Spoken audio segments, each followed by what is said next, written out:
तो चलिए, आज हम आपको दुनिया की कुछ ऐसी सच्ची अपराध कहानियों से रूबरू कराते हैं जिन्हें सुनने के बाद आपकी रूह कांप जाएगी और आप सोचने पर मजबूर हो जाएंगे कि इंसान इतना क्रूर कैसे हो सकता है। 1888 का लंदन, व्हाइट चैपल का इलाका।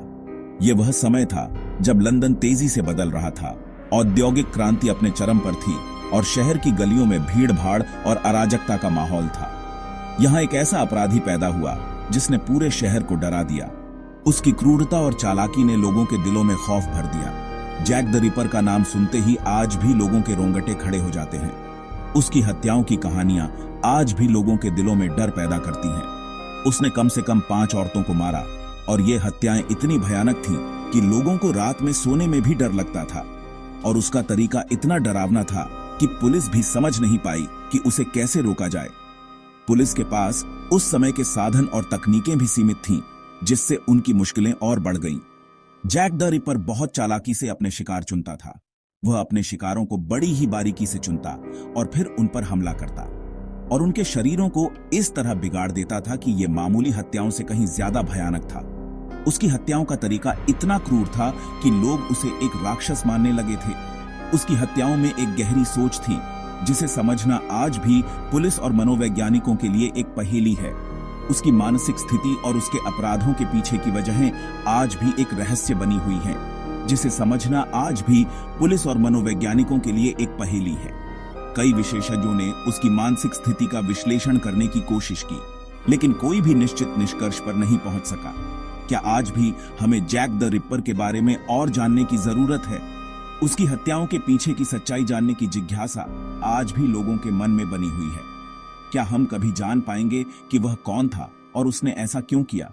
उसकी पहचान और उसके अपराधों के पीछे की वजहें आज भी एक रहस्य हैं। ये सवाल आज भी हमारे मन में घूमते रहते हैं। जैक द रिपर की कहानी एक ऐसी पहेली है जो शायद कभी सुलझ नहीं पाएगी, लेकिन उसकी कहानियां और उसके अपराधों की दास्तानें हमेशा लोगों के दिलों में जिंदा रहेंगी। 1974 से 1978 के बीच अमेरिका टेड बंडी के आतंक का शिकार बना रहा। टेड बंडी ने अपने आकर्षण और चालाकी का इस्तेमाल करके 30 से ज्यादा औरतों का अपहरण, बलात्कार और हत्या की। उसकी चालाकी ने उसे कई बार जेल से भागने में मदद की। बंडी की गिरफ्तारी के बाद भी उसकी हरकतें और उसके द्वारा किए गए अपराधों का विवरण सुनकर लोगों के रोंगटे खड़े हो जाते हैं। उसकी हत्याओं की संख्या और उसकी मानसिकता ने उसे एक खतरनाक अपराधी बनाया। क्या हम कभी टेड बंडी की मानसिकता को पूरी तरह समझ पाएंगे? क्या हम जान सकते हैं कि उसके अंदर इतनी क्रूरता और निर्दयता कैसे आई? ये सवाल आज भी हमारे मन में गूंजते रहते हैं। 1978 से 1991 के बीच अमेरिका का एक और खतरनाक अपराधी सामने आया, जिसे मिल्वॉकी कैनिबल के नाम से जाना जाता है।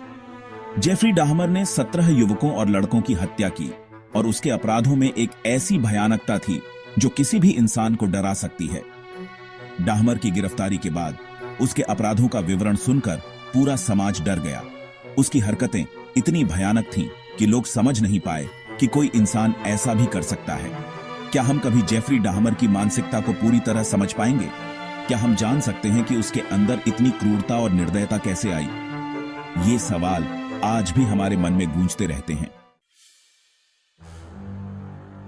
1960 और 70 के दशक में उत्तरी कैलिफोर्निया ज़ोडियाक किलर के आतंक का शिकार बना रहा। यह समय था जब लोग अपने घरों में भी सुरक्षित महसूस नहीं करते थे। हर कोई डर के साए में जी रहा था, क्योंकि कोई नहीं जानता था कि अगला शिकार कौन होगा। इस अज्ञात अपराधी ने कम से कम 5 हत्याओं की जिम्मेदारी ली और पुलिस को रहस्यमयी पत्र भेजे। इन पत्रों में उसने अपने अपराधों का ब्यौरा दिया और पुलिस को चुनौती दी कि वे उसे पकड़ नहीं सकते। उसके पत्रों में गुप्त संदेश थे जिनसे उसकी पहचान छिपी हुई थी। इन संदेशों को समझने के लिए पुलिस और विशेषज्ञों ने कई प्रयास किए, लेकिन वे हमेशा असफल रहे। यह गुप्त संदेश उसकी मानसिकता और उसकी योजनाओं की जटिलता को दर्शाते थे। ज़ोडियाक किलर बहुत चालाकी से अपने शिकार चुनता था और उसकी हत्याओं में एक गहरी सोच नजर आती थी। वह अपने शिकारों को सुनसान जगहों पर ले जाता था, जहां कोई उसकी गतिविधियों को देख नहीं सकता था। उसकी हर हत्या एक पहेली की तरह थी, जिसे सुलझाना बहुत मुश्किल था। उसके पत्रों में दिए गए गुप्त संदेशों ने पुलिस और समाज को हैरान कर दिया। लोग सोचने लगे कि क्या यह कोई साधारण अपराधी है या फिर कोई मानसिक रूप से विक्षिप्त व्यक्ति। उसकी हरकतों ने समाज में भय और असुरक्षा का माहौल पैदा कर दिया। जोडियाक किलर के पत्र आज भी पुलिस और मनोवैज्ञानिकों के लिए एक चुनौती बने हुए हैं। इन पत्रों का विश्लेषण करने के लिए कई विशेषज्ञों ने अपने जीवन का एक बड़ा हिस्सा समर्पित किया है, लेकिन वे अभी तक उसकी पहचान का पता नहीं लगा पाए हैं। उसकी हत्याओं ने उत्तरी कैलिफोर्निया के समाज को हिलाकर रख दिया। लोग अपने बच्चों को बाहर भेजने से डरने लगे और रात में घर से बाहर निकलने से कतराने लगे। यह डर और असुरक्षा का माहौल कई सालों तक बना रहा। क्या हम कभी जान पाएंगे कि वह कौन था और उसने ऐसा क्यों किया? यह सवाल आज भी अनुत्तरित है और लोगों के मन में घूमता रहता है। क्या वह किसी मानसिक बीमारी से ग्रस्त था या फिर उसके पीछे कोई और कारण था? ये सवाल आज भी हमारे मन में घूमते रहते हैं। जोडियाक किलर की कहानी एक रहस्य बनी हुई है जो हमें यह सोचने पर मजबूर करती है कि क्या हम कभी इस रहस्य को सुलझा पाएंगे। 1968 से 1985 के बीच इटली का फ्लोरेंस शहर एक खतरनाक अपराधी के आतंक का शिकार बना रहा, जिसे फ्लोरेंस का राक्षस कहा जाता है। इस अपराधी ने पूरे शहर में खौफ का माहौल बना दिया था। इस अज्ञात अपराधी ने फ्लोरेंस के पास खड़ी कारों में बैठे जोड़ों को निशाना बनाया और 16 लोगों को मार डाला। हर हत्या के बाद पुलिस और जनता में डर और बेचैनी बढ़ती गई। फ्लोरेंस का राक्षस बहुत चालाकी से अपने शिकार चुनता था और उसकी हत्याओं में एक गहरी सोच नजर आती थी। उसने अपने शिकारों को बड़ी ही बारीकी से चुना और हर हत्या को एक पैटर्न में अंजाम दिया।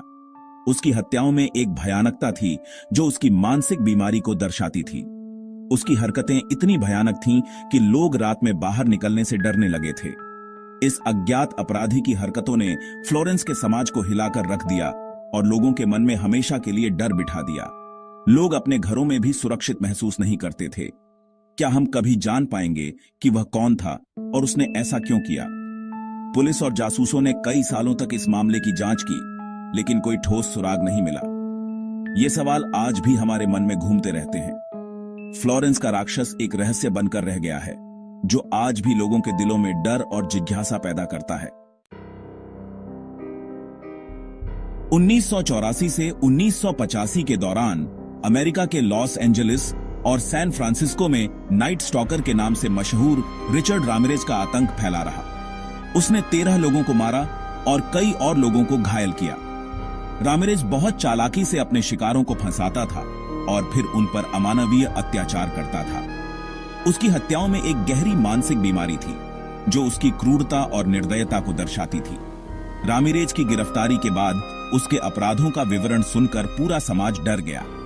उसकी हरकतें इतनी भयानक थीं कि लोग समझ नहीं पाए कि कोई इंसान ऐसा भी कर सकता है। क्या हम कभी रिचर्ड रामिरेज की मानसिकता को पूरी तरह समझ पाएंगे? ये सवाल आज भी हमारे मन में घूमते रहते हैं। आंद्रेई चिकातिलो, रूस का कसाई, 1968 से 1990 के बीच सोवियत संघ में एक खतरनाक अपराधी सामने आया जिसे रूस का कसाई के नाम से जाना जाता है। आंद्रेई चिकातिलो ने 52 से ज्यादा औरतों और बच्चों की हत्या की और उसके अपराधों में एक ऐसी भयानकता थी जो किसी भी इंसान को डरा सकती है। Pedro Alonso Lopez, the monster of the Andes. 1970 और 80 के दशक में पेड्रो अलोंजो लोपेज ने कोलंबिया, पेरू और इक्वाडोर में आतंक मचाया। The monster of the Andes के नाम से मशहूर लोपेज ने 300 से ज्यादा लड़कियों की हत्या की। एल्बर्ट फिश, विक्टोरियन युग का राक्षस। 1920 और 30 के दशक में अमेरिका में एक खतरनाक अपराधी सामने आया जिसे विक्टोरियन युग का राक्षस के नाम से जाना जाता है। एल्बर्ट फिश ने कई बच्चों का अपहरण, बलात्कार और हत्या की। एड गीन, विस्कॉन्सिन का राक्षस। 1950 और 60 के दशक में अमेरिका में एक खतरनाक अपराधी सामने आया जिसे विस्कॉन्सिन का राक्षस के नाम से जाना जाता है। एड गीन ने कई औरतों की हत्या की और उनके शरीर के अंगों से सजावट की चीजें बनाई। मानव इतिहास हमेशा से ही रहस्यों और भयानक कामों से भरा रहा है, लेकिन कुछ कहानियां इतनी डरावनी होती हैं कि वो हमारे जहन में बस जाती हैं और हमें याद दिलाती हैं कि इंसान कितना क्रूर हो सकता है। ये सीरियल किलर्स की कहानियां हैं जो अपनी भयावहता और क्रूरता में अद्वितीय हैं। इस वीडियो में हम दुनिया के कुछ सबसे कुख्यात सीरियल किलर्स के जीवन और उनके अपराधों के बारे में जानेंगे। हम उनके खौफनाक इरादों, उनके पीड़ितों और उन कारणों का विश्लेषण करेंगे जिन्होंने उन्हें यह भयानक काम करने के लिए प्रेरित किया। सोवियत संघ के विशाल और अक्षम्य इलाकों में एक राक्षस छिपा था जो कई सालों तक पुलिस को चकमा देता रहा। यह था आंद्रे चिकाटिलो, जिसे रोस्तोव के कसाई के नाम से जाना जाता था। इसने 56 बेगुनाह लोगों की जान ली, जिससे हर तरफ दर्द और डर फैल गया। 1978 से 1990 तक चिकाटिलो ने रूस और यूक्रेन में घूम घूम कर कमजोर लोगों, खासकर छोटे बच्चों को अपना शिकार बनाया। वो उन्हें लालच देकर और झूठ बोलकर सुनसान जगहों पर ले जाता, जहां वो अपनी बीमार ख्वाहिशें पूरी करता। चिकाटिलो के अपराध क्रूरता और बर्बरता से भरे थे। उसने अपने पीड़ितों पर अकल्पनीय अत्याचार किए, अक्सर उन्हें चाकू मारकर, उनके शरीर को विकृत करके या गला घोंटकर मार डाला। उसके विकृत दिमाग का अंदाजा उसके द्वारा किए गए अत्याचारों से लगाया जा सकता है, जिसने अनुभवी जांचकर्ताओं को भी हिलाकर रख दिया था। सोवियत अधिकारियों ने चिकाटिलो को सजा दिलाने के लिए बहुत बड़े स्तर पर खोजबीन शुरू की। हालांकि शुरुआती जांच में हुई गलतियों, लापरवाही और छिपे हुए समाज ने चिकाटिलो को वर्षों तक अपने खूनी खेल को जारी रखने दिया। आखिरकार 1990 में आंद्रे चिकाटिलो का आतंक का शासन समाप्त हो गया। उसे एक संयोग और पुलिस के अच्छे काम से पकड़ा गया। उसका मुकदमा पूरी दुनिया के लिए एक सबक बन गया, क्योंकि उसके जघन्य अपराधों का भयावह विवरण सामने आया, जिससे एक ऐसे व्यक्ति की परेशान करने वाली तस्वीर दिखाई दी जो बुराई में डूबा हुआ था। अमेरिकी मिडवेस्ट, शांत खेत और शांत कस्बों की भूमि एक डार्क रहस्य को छुपाती है, जिसने हमेशा के लिए हॉरर फिल्में बदल दी। यह कहानी है एड गीन की, जो विस्कॉन्सिन के प्लेनफील्ड का एक अजीब इंसान था। उसके खौफनाक अपराधों ने अनगिनत बुरे सपने पैदा किए और हॉलीवुड की कुछ सबसे मशहूर फिल्मों को प्रेरित किया। दुनिया के लिए गीन एक सीधा साधा अजीब इंसान था, जो अपने खेत में रहता था और अजीबोगरीब हरकतें करने के लिए जाना जाता था। हालांकि उसके पीछे एक भयावह सच्चाई छिपी हुई थी, जो तब तक छिपी रही जब तक कि पुलिस ने उसके खेत के भीतर की अकल्पनीय भयावहता को नहीं देखा।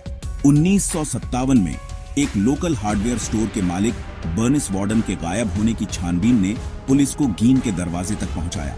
वहां जो मिला वो किसी हॉरर फिल्म से कम नहीं था।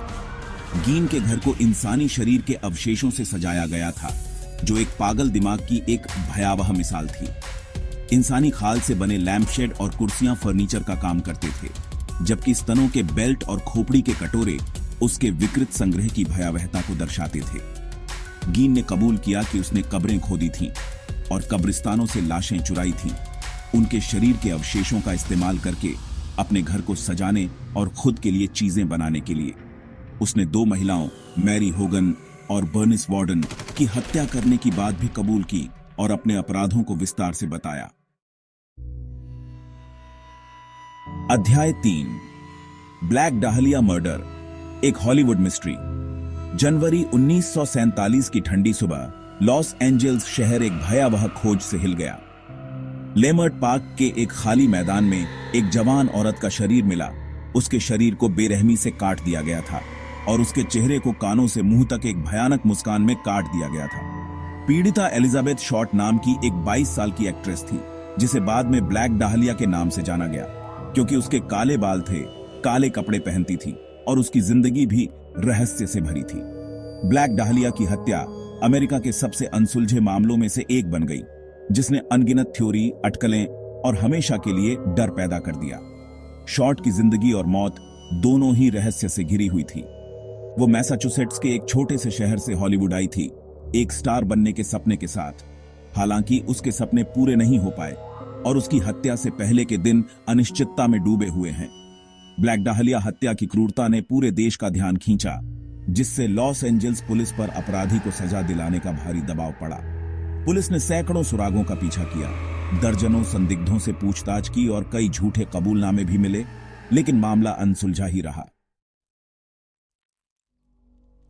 अध्याय 4, मूर मर्डर्स, इंग्लैंड के दलदल से दुःस्वप्न। 1960 के दशक में इंग्लैंड के मैनचेस्टर शहर में बुराई का एक ऐसा रूप सामने आया जिसने पूरे देश में दहशत और अविश्वास पैदा कर दिया। इयान ब्रैडी और मायरा हिंडले के नाम मूर मर्डर्स से जुड़े, जो इतनी क्रूरता से भरे थे कि उन्होंने इंसानी क्रूरता की हद पार कर दी और आने वाली पीढ़ियों तक ब्रिटिश लोगों के मन पर एक दाग छोड़ दिया। 1963 से 1965 तक 2 साल के समय में ब्रैडी और हिंडले ने 5 बच्चों Pauline Reade, John Kilbride, Keith Bennett, Lesley Ann Downey और एडवर्ड इवांस का अपहरण, यातना और हत्या कर दी। उनकी जिंदगी क्रूरता से छीन ली गई और उनकी यादें हमेशा के लिए दहशत और पीड़ा से सराबोर हो गईं। ब्रैडी, जो बहुत ही ज्यादा हावी रहने वाला और दूसरों को अपनी बातों में फंसाने वाला इंसान था, और हिंडले, उसकी वफादार और उतनी ही विक्षिप्त प्रेमिका के बीच एक अजीब रिश्ता था जो उनकी अपनी बीमार कल्पनाओं और हिंसा के प्रति दीवानगी से प्रेरित था। दोनों ने मिलकर कमजोर लोगों को अपना निशाना बनाया। अक्सर उन्हें सड़कों से या पार्कों से बहला फुसलाकर ले जाते, झूठे वादे करके और मदद का झांसा देकर। एक बार जब वो उनके चंगुल में फंस जाते तो उन बच्चों को ब्रैडी और हिंडले के घर 16 वॉर्डल ग्रोव, सैडलवर्थ मूर में ले जाया जाता, जो उनके लिए एक भयानक सपने जैसा बन जाता था। इसी घर में उन बच्चों पर अकल्पनीय अत्याचार किए जाते। ब्रैडी और हिंडले उनके दर्द को देखकर खुश होते और उनकी चीखें रिकॉर्ड करते। ब्रैडी और हिंडले का मुकदमा पूरे देश के लिए एक मिसाल बन गया, जिससे हर तरफ गुस्सा और अविश्वास फैल गया। उन्हें उनके पीड़ितों के परिवारों और लोगों की मांग पर उनके जघन्य अपराधों के लिए दोषी ठहराया गया। ब्रैडी को जेल में ही मौत की सजा सुनाई गई, जबकि हिंडले को उसकी भूमिका के लिए कम से कम 30 साल की सजा सुनाई गई। अध्याय 5, गोल्डन स्टेट किलर, आतंक के दशकों के बाद न्याय। दशकों तक कैलिफोर्निया एक ऐसे सीरियल किलर और बलात्कारी के आतंक में जिया जिसके अपराधों ने पूरी दुनिया को हिला दिया और अनगिनत जीवन बर्बाद कर दिए। गोल्डन स्टेट किलर के नाम से मशहूर ये खूंखार इंसान 1970 और 80 के दशक में क्रूर अपराध करता रहा, जिससे उसके पीछे डर और अनिश्चितता का माहौल बन गया। 1974 में शुरू होकर गोल्डन स्टेट किलर, जिसे ईस्ट एरिया रेपिस्ट के नाम से भी जाना जाता है, ने सैक्रामेंटो काउंटी में घरों में घुसकर अपना आतंक फैलाना शुरू किया। वो उन महिलाओं को अपना निशाना बनाता था जो अपने घरों में अकेली होती थीं, जबकि उनके पति को अक्सर बांधकर उसे देखने पर मजबूर किया जाता था। जैसे जैसे उसके अपराध बढ़ते गए, वैसे वैसे उसकी क्रूरता भी बढ़ती गई, जिसमें बलात्कार और हत्याएं भी शामिल थीं, जिससे पुलिस एक ऐसे अपराधी को पकड़ने के लिए बेताब हो गई जो अजेय लग रहा था।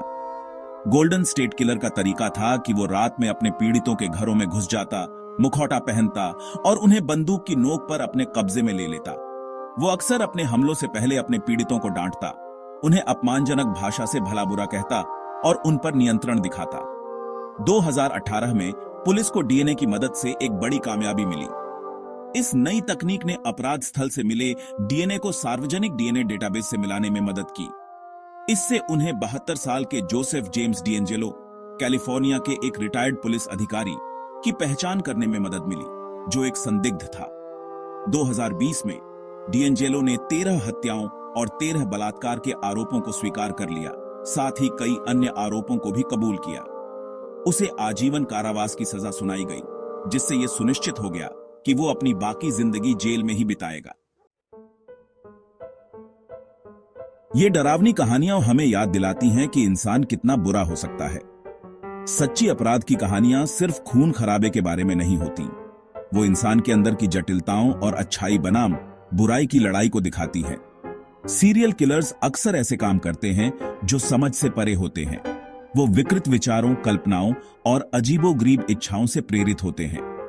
उनके अपराध पीड़ितों और उनके परिवार वालों पर एक गहरा घाव छोड़ जाते हैं, जिससे दर्द, सदमा और अनगिनत जिंदगी बर्बाद हो जाती हैं। ऐसी ही और डरावनी कहानियों, विश्लेषण और सच्चे अपराध की दुनिया में गहराई से जानने के लिए हमारे साथ बने रहें। लाइक, शेयर और सब्सक्राइब करना न भूलें।